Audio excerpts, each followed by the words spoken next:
Last week, I climbed on stage and delivered a keynote presentation to a room of 110 people. Despite my self-confessed fear of public speaking, I sailed through the talk with no notes and no nerves. How did I go from terrified of public speaking and saying no to almost every invitation to confidently delivering a keynote to a packed room?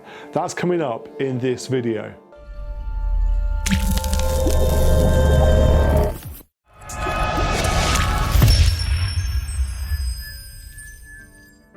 I'm Martin Bamford, and my creative agency Bamford Media works with professional advisors to drive engagement and retain ideal clients. Glossophobia, or the fear of public speaking, it comes from the Greek glossa, which means tongue, and phobos, which means fear or dread, and it's a really common phobia. Around 3/4 of people experience some degree of nervousness or anxiety when it comes to public speaking. The phobia can manifest itself as a racing heart rate, increased sweating, stiffened muscles, dry mouth, even uncontrollable shaking. So bad is this phobia, this fear of public speaking, that some people would rather die than give a presentation to a group of people. And it's fair to say that until quite recently, I was in that camp. Now, I'm an ambivert, somebody who displays the classic traits of both introverts and extroverts in specific situations.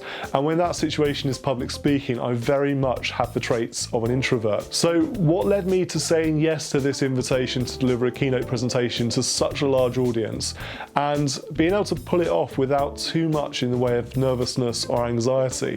After some reflection, I've noted the main steps I took to overcome my fear of public speaking, steps I hope that you can follow if this is something you want to tackle as well. First up was lots of practice. Last week's speech was only my second of the year on a formal professional capacity on stage, but it's one of hundreds this year and well over 1,000 in the past 5 years when I look at any capacity at all. And what I've come to learn is that public speaking is a transferable skill. By getting lots of practice in other, perhaps less pressured, stressful environments, it felt more natural to step onto that stage and deliver a talk in a more formal setting. The practice I've accumulated in different contexts include making videos like this, recording podcast episodes, and hosting live webinars. Outside of the business context, I've been run director at our local parkrun on 75 different occasions over the past 5 years, each time standing up at the start in front of 100+ people to talk through the rules and give some updates. And that was scary for the first 10, 20, 30 occasions, but it became a lot easier in time. I've also hosted community events which involved elements of public speaking. Just about a month ago, I was on stage presenting our local In Bloom Awards, about 20 minutes on stage to a room of around 60 local volunteers. So get lots of practice in different contexts, because public speaking is very much a transferable skill. I know a lot of people join things like Toastmasters or similar groups to gain that sort of practice. Groups like that aren't really my cup of tea, but do find opportunities to develop your speaking skills, develop your style, even if that means talking into a microphone once a week for 20 minutes or so to record a podcast episode. My second learning point was to remove my training wheels. Now, those stabilizers for me were two things. Firstly, a set of notes, and secondly, a detailed PowerPoint presentation. We've all heard the term death by PowerPoint. Lengthy slide decks aren't just dull and boring for your audience, they probably are doing you a major disservice as well. Now, by keeping your slides light and using them as prompts instead of detailed notes, you remove a source of potential anxiety, or at least I believe you do. The same principle applies to notes, and when I spoke last week, it's the first time I can think of that I've delivered a presentation with 0 notes on the stage. Now, I purposefully left my notes in the car. Without my notes, I wasn't constantly thinking about the precise words I was trying to say.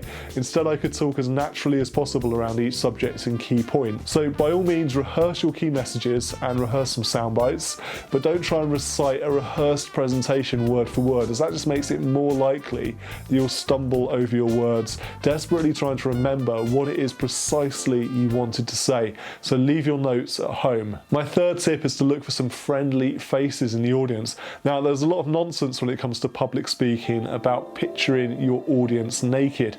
Please don't do this. If you're nervous before you start talking, then trying to imagine a sea of naked flesh in front of you is going to make it much, much worse, especially if there's some attractive people in the front row of your audience. Keep in mind that your audience wants you to succeed on the stage. They probably share some of the same anxieties as you do around public speaking. In fact, unless you're presenting at a professional speakers association conventional conference, only a tiny number of people sitting in your audience would be either willing or able to do what you're doing right now.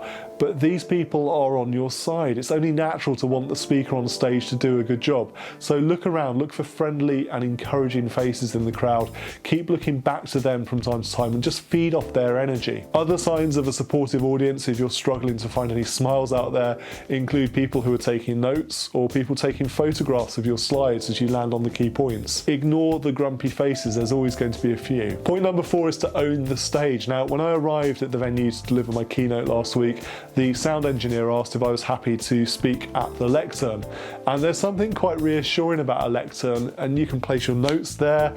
It's where that emergency glass of water was sitting. But I knew that if I was speaking from the lectern, it would mean being tied to the microphones which were fixed there. And I wanted some freedom on stage. So I asked the sound tech if he would mic me up with a wireless lav mic, the type like this that clipped to your shirt collar or to your tie. And that gave me a bit of freedom to move around the stage. Now remember, it's meant to be a conversation with your audience. It's not a recital, it's not a lecture.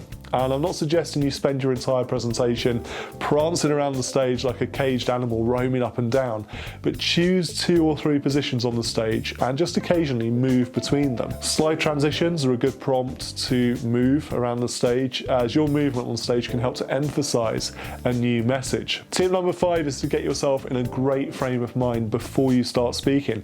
And that means leaving plenty of time to get to the venue. If it's a morning presentation, then stay nearby the night before. I've got a personal rule, which is always to wake up in the city I need to be in that day. And also don't schedule other things on the same day as your keynote.